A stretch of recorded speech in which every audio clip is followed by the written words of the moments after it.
Good evening, Matt. Hey, Graham. Nice to see you. Great to see you. Welcome, everyone, to Crazy in Love, the podcast where two therapists talk about all things to do with modern relationships. Matt, one of our tropes in our conversations about relationships is that as an individual, you should work really hard to be a really good partner. You should look after yourself. You should have your own interests. You should try really hard to treat your partner with respect and not fall into those bad habits of treating them with contempt or taking them for granted. Tonight, though, we're going to talk about It aim to be a pleasure to live with, shouldn't we? pleasure That's to live that's what with we is the say. phrase. Yeah. Yeah. Tonight, though, we're going to talk about something that on paper might sound a little bit contradictory to that. So let's tease it out. The title of this podcast is going to be something like, don't be too nice. Don't try to be too nice in your relationship. So you want us to be a pleasure to live with, but you also don't want us to be too nice. What on earth are you talking about? Depends what you mean by nice, doesn't it? But I think the other way of putting it is that nice people are not that nice to live with in practice. If by that you mean the people who smooth things over all the time and avoid friction at all costs. I think that's the problematic bit for me. The people who sort of bury their preferences and keep those to themselves, and then sort of make like that is virtue, or that's going to make a good relationship. And I think the sort of fundamental problem of that is you're not really adult relating. It's okay to disagree, isn't it? It's a sort of pseudo maturity. It would be all right to say what you wanted, and it would be all right for us to have different opinions and different stances on things. So my objection to nice is when we're smoothing it all over, not saying what we want and not really being authentic. Because honestly, like, who is nice? I don't buy it. I don't believe a word of it. That is like disavowing your anger and envy and all of those darker bits. And whilst I wouldn't pull those things into the foreground and make that your whole character, like, those things exist. We're a mix of those things. And, we can be selfish and we can be difficult, and, we can just clash with one another for no particular reason other than that we're two separate people. So that's the bit that can sometimes sort of get, I don't know, parked when we're pretending to be too nice. And then I think it comes back and it kind of bites you. I don't think people generally want to live with someone that's too nice either.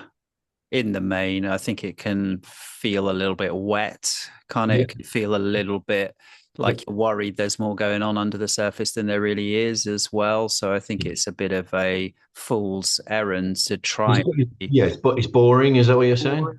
Yeah. boring, but also potentially mysterious in a bad way, in the sense of like you're always thinking, well, what actually is going on under the surface? Taps into that point you're saying about authenticity, right? If you smell any kind of inauthenticity, you wonder and maybe worry about what actually is going on.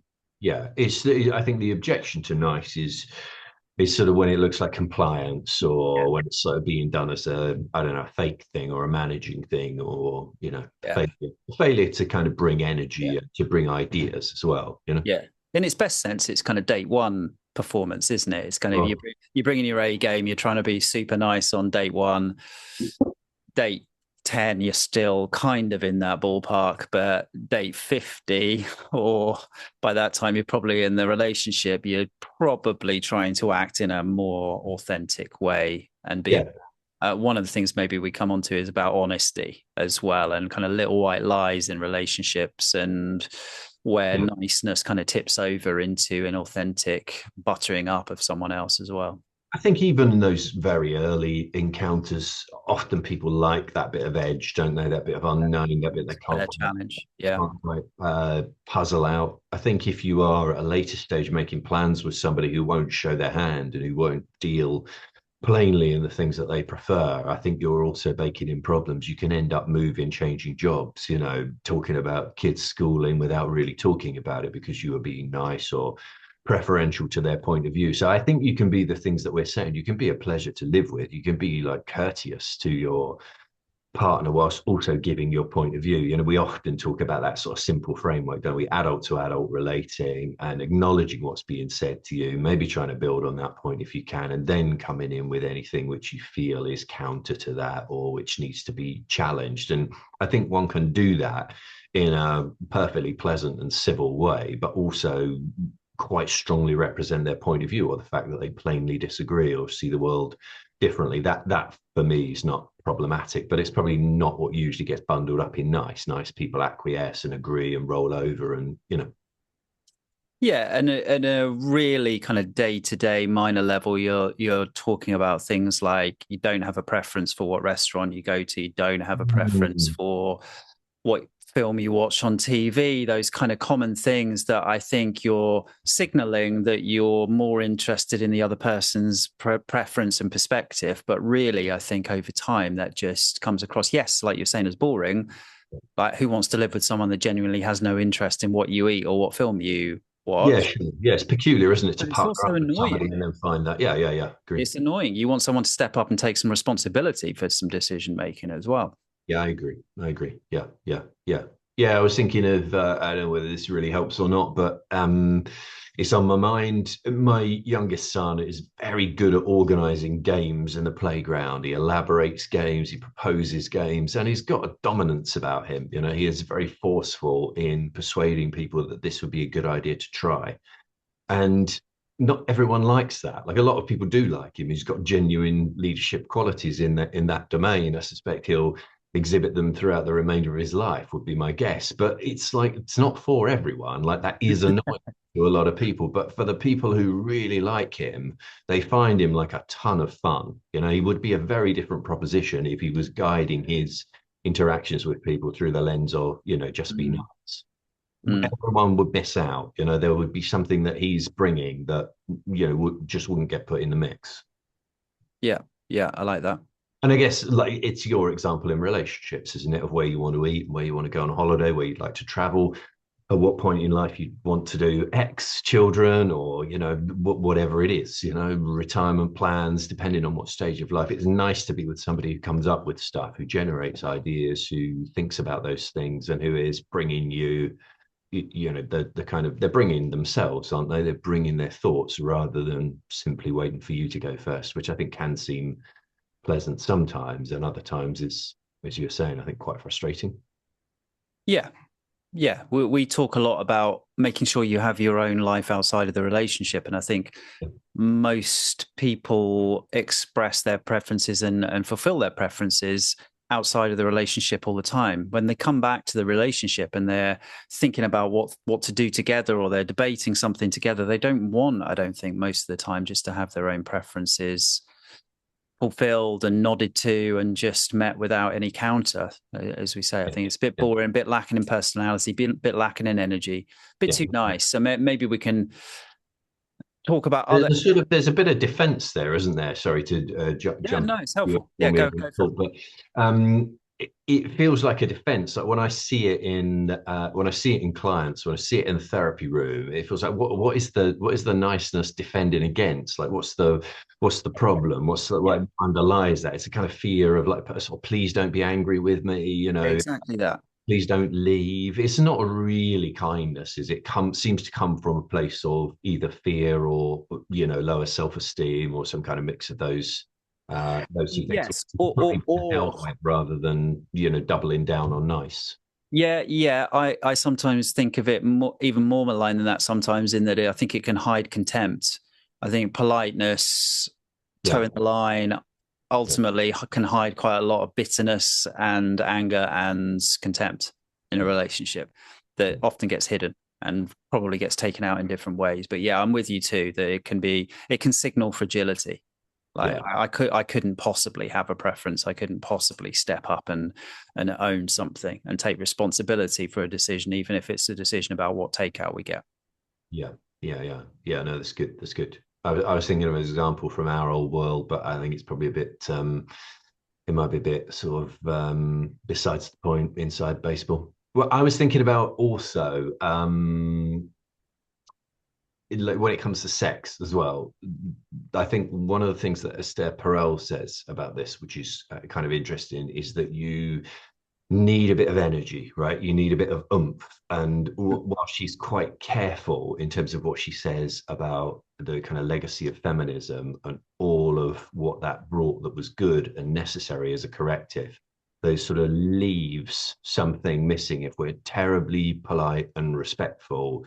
and it's egalitarian. Sometimes it's sort of purged of, if it's purged of any expressions of power, I think she says, any kind of transgression, it kind of becomes, her words are antithetical to, erotic desire, whether you're man or woman, that you need something there driving it. It needs to be, it needs to have a bit of energy behind it. Does that make sense? Or does that sort of make you nervous in terms of?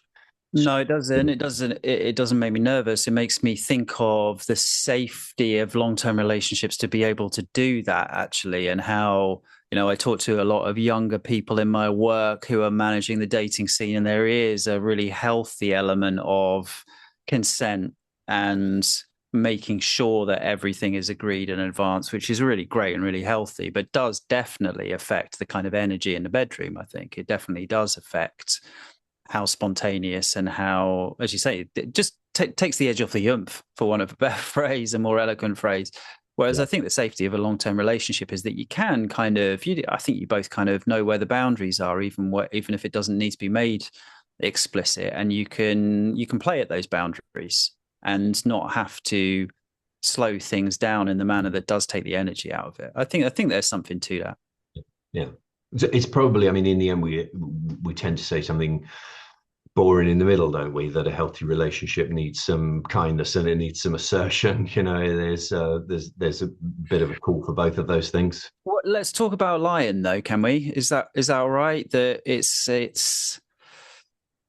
I'm not a big fan of it at all. Even around the edges of Yeah. a relationship, and I think that's probably a place on the spectrum that is bit more specific or a bit more concrete than other people. Most people think the little white lies in a relationship are perfectly fine. I think it undercuts authenticity, and I think there are very polite, respectful ways of telling the truth without being an arse about it. Yeah, sure. Even if you're asked a direct question, Yeah. that I think is important to maybe tease out in terms of being nice. That, it's the classic that I've never come across, but the classic is, how do I look in this dress, right? Yeah. Do you think I look good in this dress? There's a way of answering that honestly, even if you think ultimately the answer is actually I prefer any number of dresses that you've got Yeah. in Yeah. the cupboard. There's a number of ways you can answer that in a polite way, respectful way, that is authentic and doesn't undermine whether your partner finds you truthful and honest more generally. Yeah, no, I mean, I haven't got much to add, honestly. I mean, I'd agree. I'd take a similar stance on that, and I guess you're probably right that many wouldn't. I think that's odd, though, isn't it? I think that's a lot of people just think, well, of course, in the moment is more important than the long term. I think what we're saying is the long term is more important than the moment. Yeah, I agree. Because the example to I make the example a bit more problematic is you're about to jump in the cab, or they're about to jump in the cab, and they say, "Do I look all right? Or do I look good? Or how do I look?" And you say, "What? I prefer you in the other one," or "Oh, I thought you were." So I say, I think it's more important that we get the cab right now, is what I say. I think I'm getting a bit annoyed that the cab is waiting, is my answer to that question, which is an honest, authentic answer to some degree. I'm Yeah, not. yeah, yeah. But I mean, I guess you're ducking it a bit, though, aren't you? I mean, I'd push back Yeah, and I say, am. but do I look okay? I just before we get in the cab, I want to know I'm all right. We can keep him waiting. I'd rather be 10 minutes late. Do you not like what I'm wearing? Oh, you're literally asking me to give to that right now. Yeah, no, I wondered if you would go that far, or whether you would see, I don't know, are you seeing diplomacy as a stand in there, or would you be firm in that moment? And would you say, look, I do prefer the other dress? I'd say if you really want a direct answer to that question, I'm happy to answer it. And I think I'd phrase it like that. Like in any sense where I feel like I'm being walked into a trap of sorts, I'll ask, do you genuinely want a direct answer to that question? Because I'm happy to give one. I just don't want to fall into a trap of answering actually a kind of different question. Yeah. So often, do you prefer this dress or the other dress, or do I look nice, is less about that and more about, do I look attractive enough to you? Do you find me attractive tonight? Sometimes it's a different question being asked. And Yeah, yeah. You're not trying to fudge it there, but you're trying to look for something that might be behind the question. you might accuse me of fudging it, right? You might accuse me of fudging it, and I think in some ways that's an easy question to be quite direct about. Actually, like, for me, more often than not in those kind of situations, I won't be thinking you look terrible, right? It's highly unlikely that I'm going to be thinking that, so I'm not going to say anything along those lines. I think we could probably come up with some harder ones that people could struggle with, but But it does remind me of the conversation we had and what we wrote about empathy and being against empathy, and that the risk of yeah, being nice. nice all the time or empathetic all the time is that you do duck the sort of difficult truths, like that. We're talking about a relatively trivial example, aren't we? But it does then short circuit debate. It does something to the more medium long term, to the sort of culture of the relationship that you're maybe trying to generate. It's what the people who talk about toxic empathy seem to mean by compassion that's sort of untethered from any sense of proportion or perspective. You know, you can do the same with kindness. So actually, we're not going to go to truth, we're not going to go to perspective. We're going to go to what we take to be kindness. And I suppose what you and I might say is it's kinder to be truthful in those situations. Huh? It's better. Yes, and obviously some people take that as guidance or permission to be a dick about something. Sure, And you, sure. you see people like that, I call a spade a spade, I tell it like it is, I'm not going to lie to you, is code for I'm going to be a bit of an arse. And no one wants to live with an arse. No one wants to be in a relationship with an arse. No, But no. People who are brutally truthful are often more interested in the brutality than the truthfulness. exactly, like you say about tough love, you get a lot of the tough, but not so much of the love, right? Yeah, yeah, Yeah, yeah. yeah. I Um, suppose that niceness as well isn't the master virtue in like a lot of other domains of life. And I know we're talking about relationships, but it sometimes helps to think of it that way. So I think of sort of taking kids to the dentist, or giving them their shots or whatever. And so, yeah. well, what would be nice in that situation from their point of view? It'd be nice not to go, wouldn't it? But that really wouldn't be nice in the round. So, Yeah. there's something there. Yeah. Other food choices would be the other one that comes up all the time, huh? Yeah. Yeah. And as a parent, I often get into hot water with other parents for, I don't tell my kids that Santa exists. We're coming up to Christmas as we record. Like, I've never told my kids that Santa exists. If they want to believe that and they've got that from other kids, great. But if they ask me direct, I'm going to tell them the truth. I'm going to tell them the truth in a kind way, age appropriate way. But I do not want my kids to grow up thinking that if they ask me a direct question, there's any chance I'm going to lie to their face. Yeah, yeah.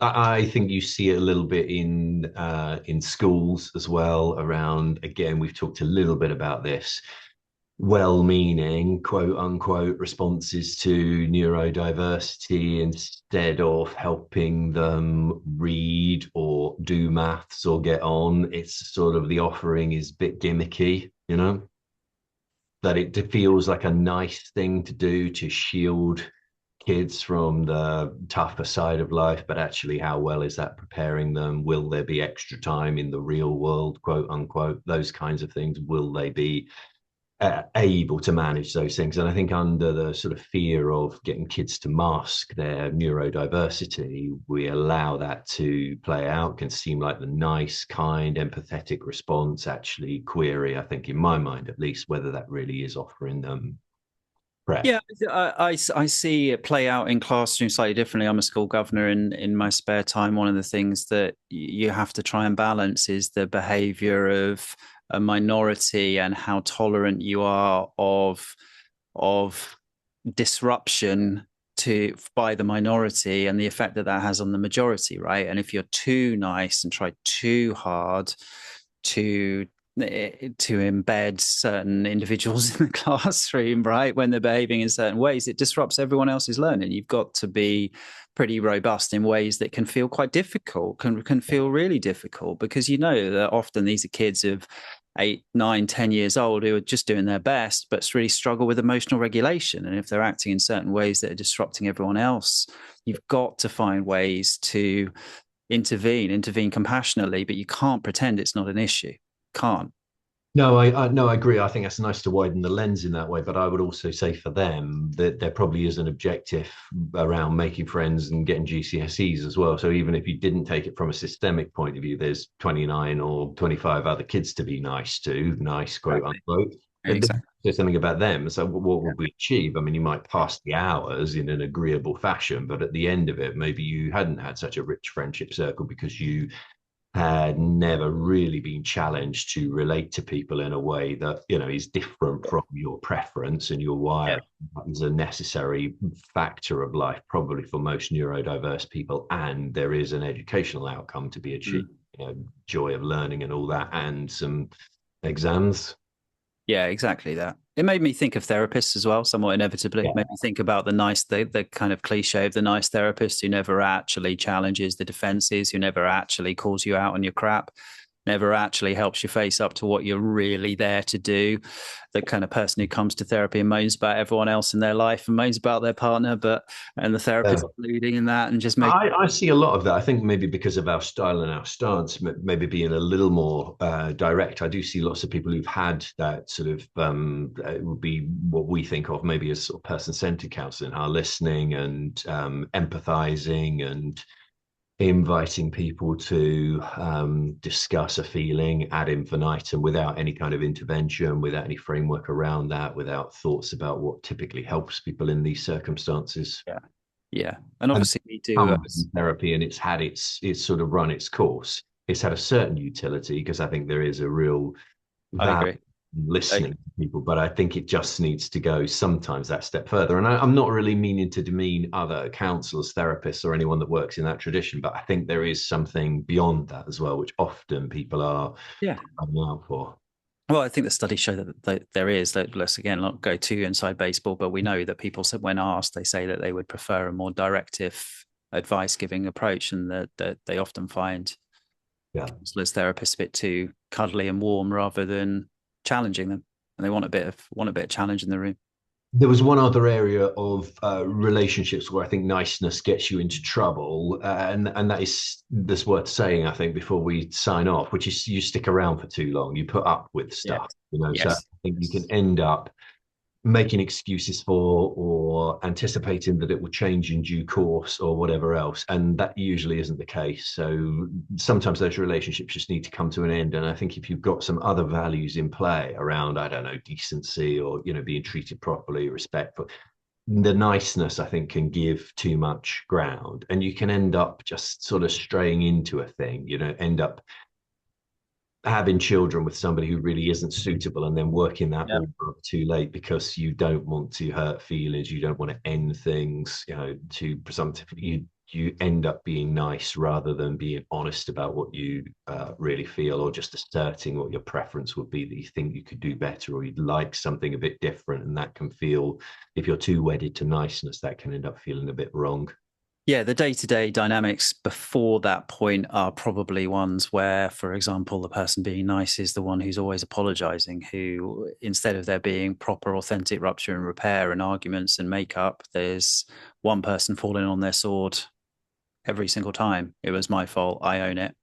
Yeah. And then struggling to identify that there's problematic themes or dynamics going on in the relationship, and then finding it very, very hard to end a relationship, probably as well. To not just to kind of come to terms with that it's a bad relationship, even when they've kind of really come to terms with that within themselves, taking that additional step to end it can feel incredibly difficult from that place. Yeah, yeah, I agree. I think that's well put. There is also a back and forth on that, isn't there? I do sometimes see couples where neither of them will say what it is they want or what they're really feeling, and sort of swapping those roles back and forth, and you end up going a long way down the line, putting up with an unsatisfactory relationship from both sides, you know, and that we're not speaking up for the thing that we want, some sex, more sex, sex of a different kind, things that actually matter an awful lot to people when you talk to them, just get erased or minimized under the guise of niceness, or, you know, not wanting to rock the boat or not wanting to make somebody unhappy or whatever it might be. I think sometimes,